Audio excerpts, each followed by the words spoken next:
2024 years for Nana. 2020 yet for Nana. 2024 years for Nana. 2020 yet for Nana. 2020 yet for Nana. 2020 yet for Nana. Wakano krenti, mapa miki mitwa manana. 2020 yet for Nana. Dedication ti, mapa miki mitwa manana. 2020 yet for Nana. One village, one county. Welcome back to your favorite channel, Friends for TV. My name is Tetekwe. I'm going to be your host for this special program, Election Eye. We are bringing you in-depth analysis of the NPP's manifesto. I'll be doing this with Caleb. Caleb, I hope you are doing great. Thank you. I'm doing great as well. It's a big privilege to be on Friendsol TV, to stare actually on the first episode of Election Eye also. So thank you. Let's capture some key moments for discussion today, where government said that it's going to provide free Wi-Fi for senior high schools and tertiary schools. As for the tertiaries, we are aware of the provision of free Wi-Fi, but for the senior high schools, it's going to be a new policy to be in place. Government is also going to construct a harbour at Cape Coast, and then there's going to be an airport at Cape Coast. Building an airport at Cape Coast is a lot, and experts say it's not in its right place. Moving on to other stories too as well. Government is looking at setting up a national equipment leasing policy, where there's going to be a big factory. So for when you have a contract, you can go there. And when you have a big contract like a seamstress, you have a big contract to sew a lot of school uniforms. You go there, you lease the place, and then you sew after you are done, you leave. So these are some of the things you are going to look at today. In the area of housing, which I didn't even mention earlier, government is saying that they are going to set up a national housing assistance scheme. Let's listen to what the Vice President said about this. Move on to housing. The housing sector is one of the sectors that we are, God willing, going to focus a lot on in the next term. There are three components of our housing policy. It is clear that there are a lot of youth who, when they finish school, just trying to rent accommodation is a big problem. And why is it? The large demands for rent allowance, sometimes up to 2 years demand. But someone who is finished school and just starting a job doesn't have those savings to pay all these huge demands for rent allowance. The landlords, on the other hand, have gotten used to asking, even though the law says 6 months, they've gotten used to asking for 2 years and insist on it because they are saying that they don't know if the tenant will run away or not, so they want to collect it up front. So there is a market failure. There's a market failure between what the tenants want and what the landlords want. And this is why government has decided to come in and bridge this market failure by setting up a national rental assistance scheme. And under this scheme, if you have a job and we can deduct regularly from your income, under this scheme, the National Rent Assistance Scheme will give you a loan to pay your rent allowance. But we are paying this not to you, but to the landlord. And then we will deduct monthly as you would normally pay. So we are bridging this. You need to have a formal employment, which will allow us or guarantee someone who will guarantee so that you can pay. But it is very, very important that we address this, and we are going to be putting in place 100 million Ghana cedis for the National Rental Assistance Scheme and work with the private sector to crowd in more so that we can get this done and relieve a lot of people who are renting of the burden. We are also going to digitize the National Rent Control Board and a new law which has been coming to cabinet will also pass a new Rent Control Act to become modern with our times. So we are doing the rental housing. Then we are going to focus next on low-income housing. Through the land banks that we have already gotten together, we are going to build housing estates, because the focus, a lot of people in the low-income category cannot really buy many of the affordable homes that are being built. But if you have low-income housing, they can rent or they can rent to own. And that will provide a lot of low-income people access to housing with a lot of infrastructure around it. And the low-income housing, we're going to be working with the Building Roads and Research Institute, BRRI. On the issue of affordable housing, I sometimes wonder whether if the English is different from the meaning, or the words spoken are rather different from the work done, because they will term it as affordable housing, and then you would see the prices, and then you wonder whether if these are affordable for the layman or for people in the informal sector to access. Let me use the affordable housing as an example.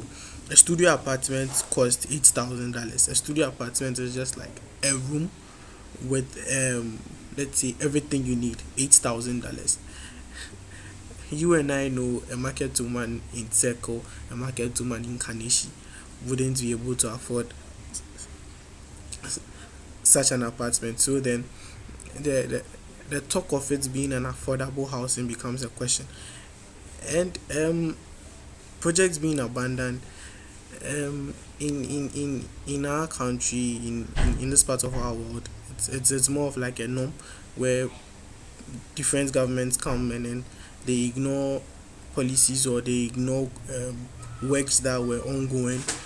So for that, even though it's wrong, but for that, it has become more of like a norm, as I said earlier, where governments come and neglect projects that were ongoing by the previous government, and then tend to do what they will do to project their name out there. And to be frank, it's a cause to worry. The provision of infrastructure development. The long-term cry of the indigenous people of Cape Coast has been heard, where the NPP says that when they are re-elected, they are going to build a harbour for the indigenous people, and then there's going to be an airport at Cape Coast. Let's listen to what the Vice President said. We are building a new harbour in Cape Coast and a new airport in Cape Coast. It is very critical that we do that. An airport makes a lot of sense in Cape Coast. It's a real tourist hub, and between Greater Accra, Kumasi, and Cape Coast, you have a triangle that really is a lot of hub of economic activity. So, Caleb, what do you make on this new developments coming up? Because provision of airports at Cape Coast, and then all I think the Vice President said is aimed at encouraging tourism. But then I think that if that's the vision, we can rather use this same money to develop roads leading to tourist sites, and then rebrand all our tourist sites, make them nice, repaint them, like renovate their places, and then make them nice, rather than building an airport. Because as we speak now, we don't know if government has acquired land that they want to use to develop this infrastructure. So Caleb, kindly touch on this for me.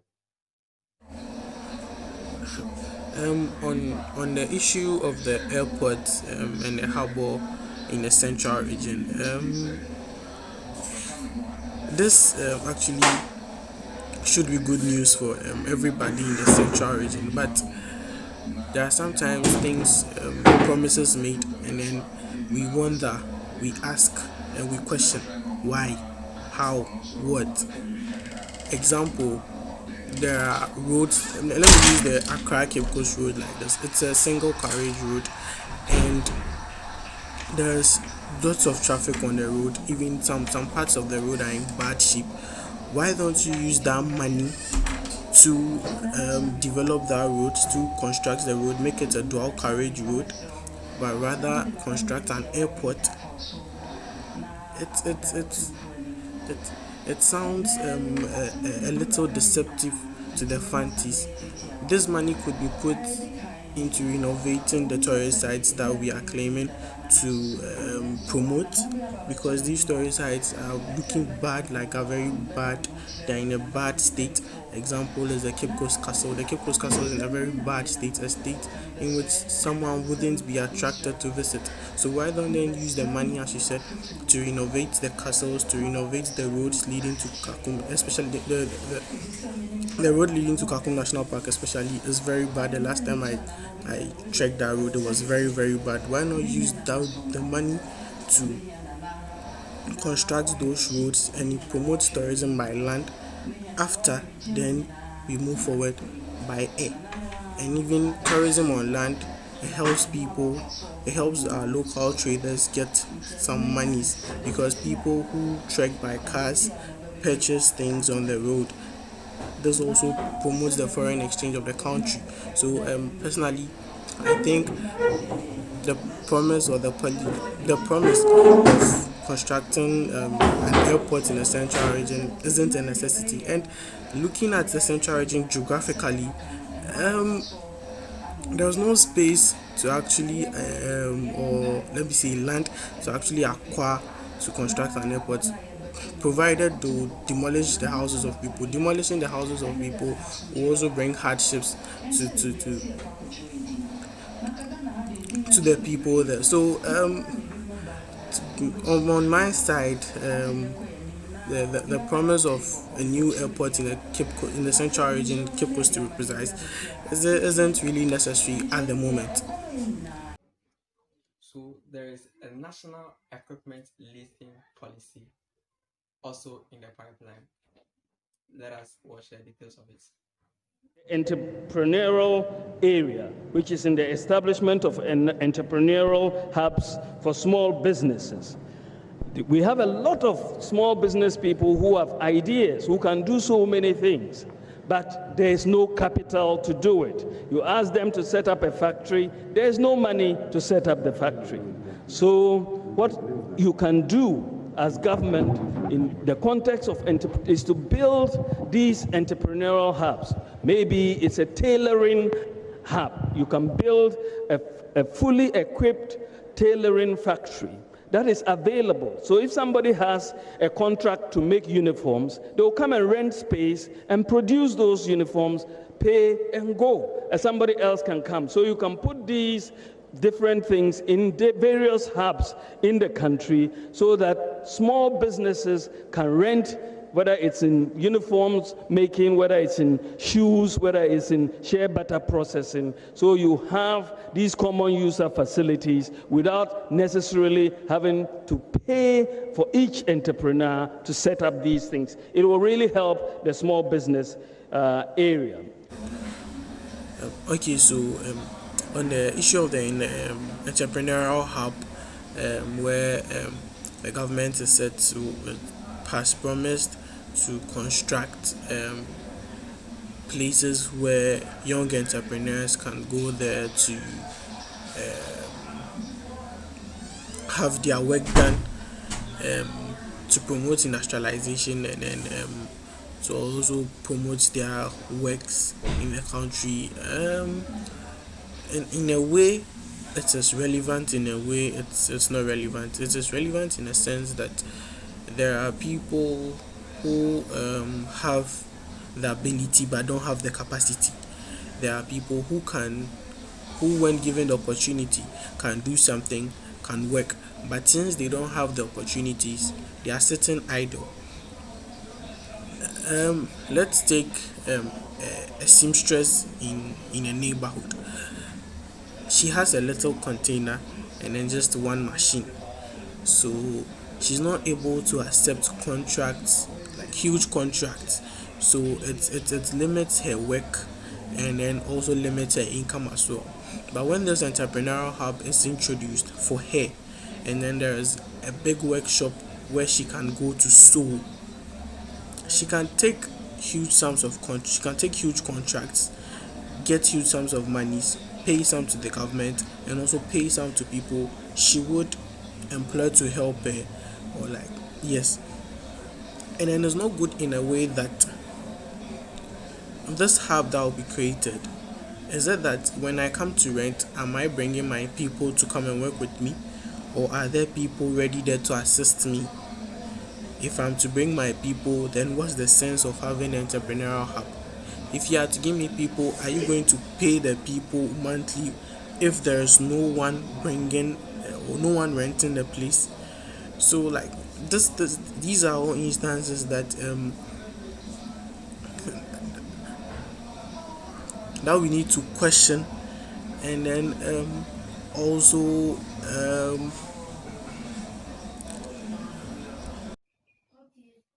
So, in the area of education, this government is very particular about the well-being of students, and the NPP government says that when they are re-elected into power, they will provide free Wi-Fi for all senior high schools and tertiary institutions. Let's listen to His Excellency, the Vice President.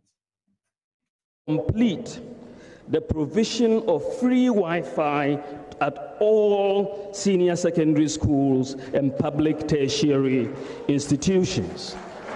The process has started. A contract has already been awarded, and ECG is also leveraging its fiber network across the country. And even before the end of this year, we will be starting from the ECG perspective on the tertiary institutions. But inshallah, by next year, we expect most of the work, if not all, our senior high schools and tertiary to have free Wi-Fi for their studies.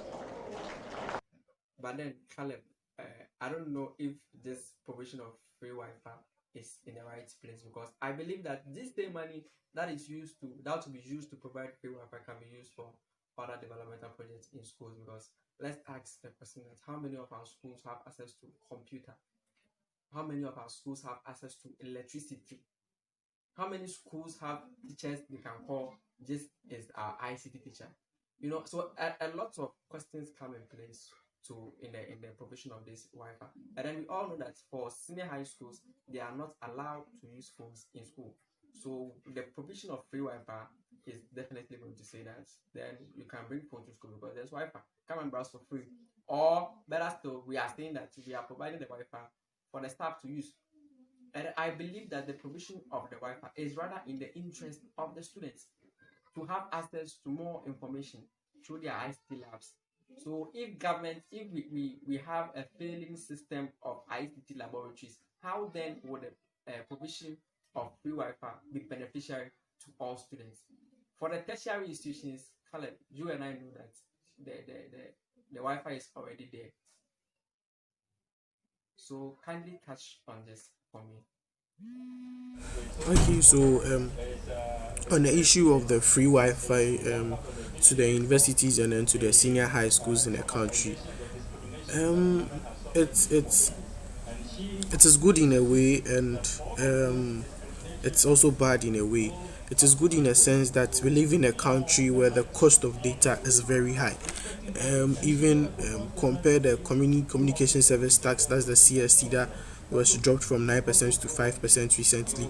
It's even high, and even has a great toll on students in a country, because sitting at home or going to school and then benefiting from your parents spending more money on credits is not something easy. So the promise of giving the universities and then senior high school students free Wi-Fi is not bad, but in a senior high school front, we ask ourselves that how are the senior high school students going to benefit, because we all know in our country senior high school students are not allowed to send mobile phone to school. So we ask, how are they going to benefit? Are you going to are they going to enjoy the Wi-Fi via their ICT laboratories? We ask how many institutions or how many senior high schools have ICT laboratories, and even now with the numbers we have in our schools, can all of them benefit from this Wi-Fi that the government is giving them, or is there teachers who are going to benefit from it? And for the universities, I don't know of any. I stand to be corrected, but I don't know of any tertiary institution in a country that doesn't have a Wi-Fi for its students. So personally, I feel if the new patriotic party has a desire or promises to do this, they would have to do this through the institution. So let's say um let me use GIJ for instance. Maybe they have a broadband, or maybe they have their Wi-Fi was installed by, let's say, Vodafone Ghana. You would go to the institution and tell them we are giving you this amount of money to purchase Wi-Fi for the student in addition to what was already there. But if you are going to give the students freedom, meaning the privileges the students are also enjoying from their school fees had also been have been cancelled as well. So students will only pay fees. The university students only pay fees and then only enjoy facility, and then also only their lectures. No side benefits again, and that one will also be a cheat on the part of a university student. Yeah, there's a whole lot into this manifesto actually, but we just it's a selected portions for discussion. But then let's look at the creative art policy that the government has put in place or wants to put in place when elected back into power. So that's how we wrap up today's edition of Election Eye. We are going to celebrate more and more and more updates in the subsequent weeks because the National Democratic Congress is also yet to release their manifesto. We'll also do an analysis on it to select some portions, and then when both manifestos are ready, we are going to compare the promises of both parties, and we are going to look at the achievement of both NPP and NDC in the last decade. So don't forget to subscribe to our YouTube channel at Friendsfields TV. We're also on Instagram. Kindly follow us at Friendsfields TV. This edition is proudly brought to you by Hida Heart Electricals. Hida Heart Electricals. Don't forget to call them on 054-175-1255 for all your electrical needs, for all your wiring, for all your lights, everything light. Call Hida Heart Electricals on 054-175-1255, and they are going to serve you best. Friendsfields TV, we will enjoy. Thanks for staying with us. You make sad for no reason. Don't you know say this be our season? If the pray make a fall.